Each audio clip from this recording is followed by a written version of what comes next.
ఉభయ గోదావరి జిల్లాల ఎమ్మెల్సీ ఉప ఎన్నిక ప్రశాంతంగా సాగుతోంది. సాయంత్రం 4 గంటల వరకు పోలింగ్ కొనసాగుతోంది. ఈ ఎన్నికల్లో 16,737 మంది టీచర్లు తమ ఓటు హక్కును వినియోగించుకోబోతున్నారు. 6 జిల్లాల పరిధిలో 116 పోలింగ్ కేంద్రాలను ఏర్పాటు చేశారు అధికారులు. ఉదయం 8 గంటల నుంచి సాయంత్రం 4 గంటల వరకు పోలింగ్ జరుగుతుంది.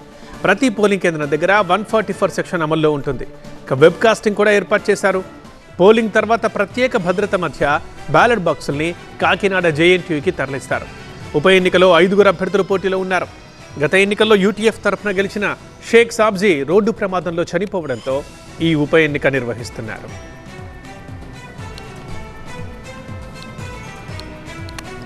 ఉభయ గోదావరి జిల్లాల టీచర్ ఎమ్మెల్సీ ఉప ఎన్నిక కొనసాగుతోంది.